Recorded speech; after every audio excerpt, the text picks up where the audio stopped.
Today I am joined by Cryptic Shift, progressive death thrash, obsessed with pushing metal into cosmic sci-fi dimensions.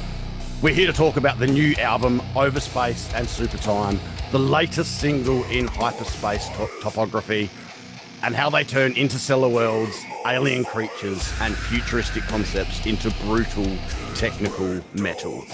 Guys, what is going on? How are you guys? Yo, what's good? It's pretty good over here. Yeah, man, we're all good over in England. Fuck yeah, and here I am just sitting in little old Australia. Very, very early in the morning, quite late for you guys, I understand. Yeah, that's right. Yeah, Like we were now, saying before the interview started, you're a day ahead of us right now, so yeah, it's I'm in fun the to do a bit future. of time traveling, you know. Fuck yeah, just call me fucking Marty McFly, so. Yeah. Now, Hell yeah, man. for anyone that hasn't heard of you guys yet, how did you guys start and what drew you guys into making this kind of music?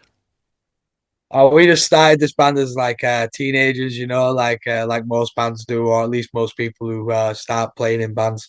And we've just been keeping it together for the past 10 years and stuff. And it was never necessarily a direct decision or desire to, start the band and end up where we are, at least in the realm of, creating like sci-fi influenced, sick like concept art.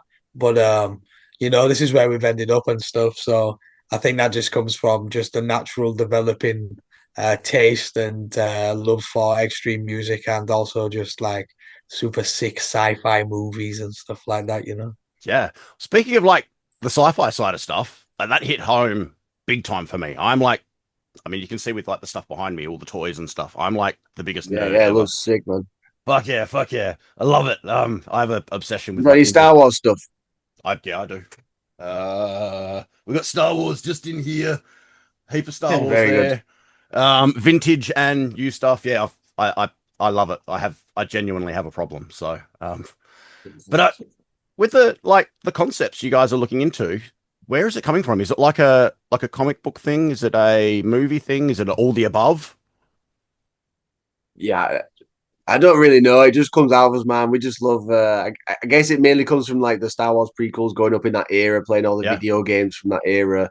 Um, I think in the early 2000s, like CGI was getting like super good, so there was all sorts of like really cool movies, like with the Star Wars prequels, like the Chronicles of Riddick movies, and like yeah. culminating like the Avatar in 2009, where like these wild like concepts could just come out in movies. So yeah, I think a lot of that's really inspirational. No, it's Yeah, fucking awesome. totally. I was just gonna say like video games as well is just again we grew up in that generation of like the video game peak. I don't think they've got much better than say the PlayStation 2, Xbox 360 kind of Yeah, generations. yeah, yeah, But those games were like definitely the highlight for like, those super deep visual games, rather than the older games where the visuals weren't the greatest yeah. uh feature. And also before modern games where the visuals is basically the only reason you buy the games, because most of them are total trash stories or whatever. Absolutely. Yeah, back then there'd be like a really miscellaneous like sci-fi action game coming out like every week, and it was sick. Yeah, yeah. But And yeah, I we remember we I'm from. definitely got to. I'll go on. No, no, you're right, mate. You're right. Well, I was just gonna say we definitely got to explore a lot growing up when we were watching movies and video games, So Yeah, it yeah. was it was makes I was sense. going to say I come from an era. I mean, I'm 46, so a bit older. I come from an era when I was young. Video games and sci-fi was not cool, and so I was like the outcast, nerdy kid, like playing video games and stuff. And to watch that progression for it to like suddenly become like really cool, is awesome for me. I love all that sci-fi stuff. So seeing you guys like really branching out and like really experimenting in that sort of field is amazing. I love it. And I don't think there is enough people doing like concept albums these days. Yeah, I think it's awesome. Um, now, the Cool. album really centers around the Recaller. What drew you to her character, and how much of her is reflected in yourselves? Um, We're asking the the real the idea, questions now. yeah, the idea behind her is she remembers everything, you know, opposing the amnesiac from the last album. Yeah. And because of that, she like takes on like a really different approach over like the same time period than the amnesiac did on Visitation from Enceladus. Um, and because of that, she like gathers much more companions along the way, along like this record. She interacts with much more people. The amnesiac on the last album, wakes up, has no idea who he is, where he's come Yeah. from, and everything. And he's because of that, he kind of takes like a different take on like the world and the universe and his approach to everything. And he's like really like solitary and kind of like becomes kind of like the villain by the end, but the recaller. Yeah, teams up with all sorts of aliens and stuff. But in terms of what of her that's in us, I don't know, man. That's fair. That's fair. Have you got like, is there like backstory and stuff behind all this stuff that you've like got in your head or written out? That's Yeah, technically, there's like every day I might come with like a cool word or an idea, and I'm like, oh, I'll just slip that in my notepad, and it's in there. Yeah, Yeah, that's awesome. I love that. I'm constantly doing that same sort of thing as well. I've got a my phone is full of notes, either yeah, audio notes if I can't write something down, or I'll hear get a guitar riff in my head and I'm dun, dun, dun, dun. Can't help myself. Yeah, so that's awesome. And I think it's really just helps growing with the songwriting and stuff, making those notes and having stuff to go back to and be like, what was that word again? What was that? What was that idea? That concept? What was that thing? Um, Now, when you guys are writing, are you thinking like let's build something like really precise and detailed with world building, or are you writing a song first and then building on that world building afterwards? I think yeah, to translate over to our songwriting approaches, um, traditionally there is like a core of the song, and then the ideas traditionally somewhat expand from there, Yeah, I don't think it's ever as delicately orchestrated as, say, directly trying to follow the concept story, you know. yeah, I guess a lot more of it is just an organic approach to the music itself, I guess Xander does write some of, a lot of ideas come from Xander, and that is more tailored towards the happenings of the story. But I feel like the detailing comes in towards the end, rather than it being like something's perfected and then we move on to the next. yeah, yeah, completely. Yeah, no, I love that. Um, do you feel that being a UK band is that like an identity for you, or is that just that happens to be where you were based? Um, and you've expanded from there. I know a lot of UK bands really hold on to that, like that UK identity. And I kind of see that in a way with you guys, looking from the outside. And being that bit of like sci-fi kind of nerd myself, like you can see those influences that come through with things like, not that it's a direct influence, but like having stuff like Warhammer being so prevalent in the culture over there, and that sort of thing being so prevalent where it's not so much in other countries. Has that been like a massive influence for you guys being from the UK like that, having those influences there? Or do you feel it's I, just that's been the natural progression for you? I think it's just developed naturally. Like, as we like get more experience and grow older, we like learn more about like where we're from and like other people who might be like we might be influenced by who's like from England as well. And Yeah. uh, yeah, at this point, like there's probably a lot of British isms that have been put into the record subconsciously as well as like purposefully referencing them. So yeah, I think it's definitely something like we proper embrace now that maybe wasn't like as intentional earlier before. Yeah. And being an Aussie, our cultures are very connected still as well, and very Yeah, yeah. similar in a lot of ways. And where I'm from in Australia, people will always say that my accent is a lot more of an English accent compared to other Australian accents. I don't really have that real twangy, "Hey, you going, mate?" kind of thing going. Um, but yeah, so like that connection, I really feel that. And there's something about bands from the UK; they really just hit here. I don't know why that is, but yeah, just sonically, it makes sense to us, I think. Um, Awesome. Now. with the new album, where is it sitting, like in the concept and timeline for you guys with the story of everything? Is it just the natural, like everything's just flowing on and you're kind of continuing to tell the story? This one kind of goes along with Visitations. They both records are kind of two parts of the Yeah, same story. It's I guess it's a little bit like like Back to the Future, where Marty McFly does go back in time and like sees himself from like a different angle and stuff like that. Like stories that have that are really interesting. Even like a Tenet from a couple of years ago, that has some like really cool like yeah, uh mind bending time travel stuff that's like really like fascinating. Even the end of the Star Wars show, the Clone Wars, the very end season, there's a bunch of episodes that like happen at the same time as Revenge of the Sith. yeah, And you get to see what other characters are doing, and that idea is like really expands the lore and like deepens the whole meaning behind like the whole thing. So stuff like that, I think, has a hand in our stuff. Yeah. yeah. Well, that's that like universe building rather than just story building. Um, Right, yeah, and I think we try and do that with the concept lyrics and as well as like the music by like connecting chords between songs and things like that. yeah. Yeah. Do you think you'd ever like expand outside of the music with the story?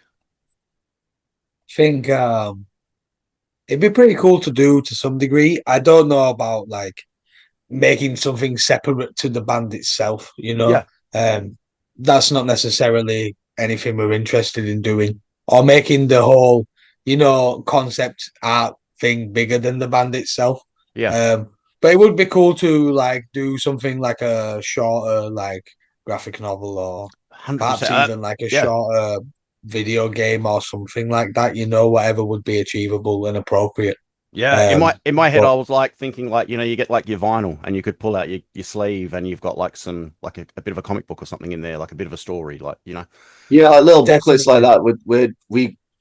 We do like a lot of the designing and like of the look of the band like ourselves as well, and being able to like maybe like put inserts into like merch orders or like Yeah, inside the vinyl and stuff. Something like that's like a bit more like accessible up front rather than like paying for like an entire like graphic novel up front, with yeah. individual art pieces and stuff. So yeah. Oh, Yeah, mate, it's like mates. anything to like visualize the concept more, it's kind of a good thing because, Yeah, it's a big part of the record. yeah. And like, as you can see, like I'm a massive collector and I love that sort of stuff when you get like little bonuses in like an album or something that you can hold on to. And Yeah, me too, Oh yeah, yeah, man. man. I love, yeah, awesome. Um, Now, what have you guys got coming up? Like touring? I know you guys are heading over to the States for a festival, I believe. Yeah, I mean, fingers crossed, we're still in the visa process with all that, but the intentions, at least with this record, is to, we're going to be touring the UK and Europe quite extensively. And Oh even yeah. if not this time, we will return to the United States at some point. And it's definitely making a longer return to Australia is definitely something on our radar right now and something we're currently working on. Yeah, we So, would love to yeah, I have you think here. plans with the record is just touring as much as possible and playing the new music to as many people as possible.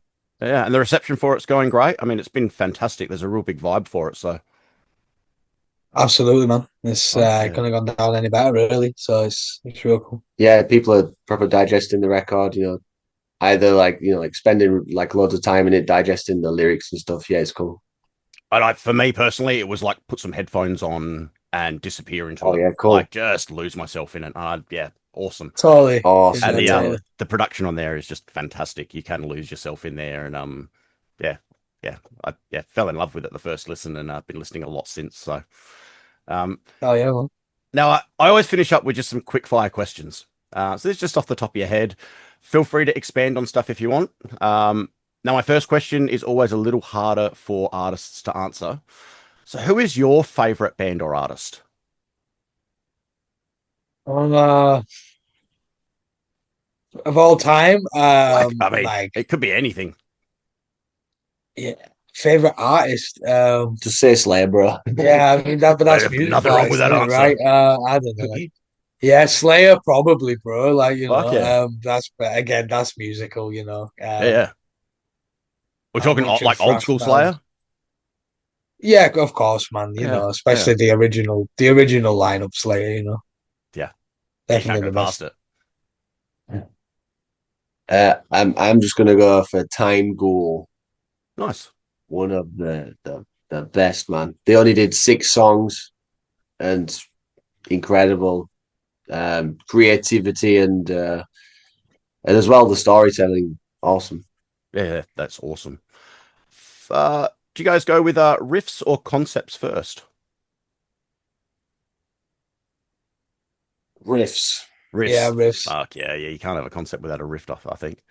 Um, Now, does overthinking kill creativity? Definitely. I'd say Yeah, so. I think so. Saying that, I have spent hours and hours and well, weeks on lyrics and been really happy with them afterwards, but it's been a nightmare to get through. But um, occasionally that work pays off. But I think overthinking, yeah, it's definitely kills creativity sometimes. For sure. I mean, I can't ever like sit and work on something for too long. I have to kind of like I keep it in the back of my mind. I have to do it, and then at some point it'll just come. And like you say, like there'll have to be a note or a voice recording or something to Yeah, just be like, I've got it. It's arrived. Rather than hacking away at something for a long time. It's like drilling my brain, man. oh Yeah, yeah, mate. yeah. It's a bunch of the stuff on the record out. Like I definitely hacked away at for years. And there's a bunch of stuff that like we have to leave behind, obviously. And it's like, all right, this isn't working. But like some of my favorite parts on the record are like, oh yeah, that was not working for years, and just years of like trawling through your brain and your thoughts, and it's like, finally, It's just that that's penny how it can drops. work. So sometimes it can work. Yeah. Yeah. Do you guys have a favorite venue or place in the world to play? Oh man. Australia was pretty sweet, and I'm not just saying that just because we played in Melbourne, and that was pretty awesome. Fuck And yeah. our other band Slime Lord played in Tasmania, and that was awesome. So, you know, Yeah, Well, you what guys was the guys will venue have in to get back Hobart out here. called? the venue in Melbourne was the Croxton. No, the Hobart one. Oh, but I'm It's not like sure. there's like the Ritz or something. It sounded fancy. Yeah, it was a great venue at the Dark Morpho. But yeah, people your way are crazy, so it's a lot more fun. Yeah, we kind of are. Mm. Now, last question. When you guys go on tour, what are the two things that you have to take from home with you? Our guitar player and our bass player, but Yes, yeah, that's no, a good answer. I don't know. There's no essential items. No, I'm the same. I don't have anything. I've got Yeah. I've got I, my I forget phone. socks. It is what At it least is. that's an easy one to pick up on the road. Yeah, of course. I forget showers, so yeah, my bandmates love me for that. Guys, thank you so much for your time today. I really appreciate it. We would love to see you guys back out here in Australia sometime soon. So hopefully, maybe this year or next year, we're going to have that opportunity to see that happen. Yeah, man. Hell The yeah, It's fingers crossed. gonna happen, yeah, man. Yeah. the album and the new music is absolutely amazing. Go out there and make sure you check it out, guys. You are missing out if you do not. Is there anything you guys want to say to the Australians or all of your fans before we finish up? Hey, no, just thanks for having us, Chris. And yeah, everyone, all you Australian Astrodef maniacs out there, be sure to like check out and just keep your radars open because we're gonna be back sometime soon. So hell yeah. Yeah, Fuck yeah. yeah, Looking forward to coming back, pick up the record, and come mosh at the show, circle pitters, headbangers, everything. Yes. fuck yeah, fuck yeah. Well, we cannot wait to see you guys out here. So hopefully that is going to happen sometime soon. Thank you so much for your time today, guys. I really, really appreciate it. And take care. And hopefully I'll speak to you guys soon, and we'll be talking about you guys coming out here. Yeah. Cheers, Have a good Chris. day.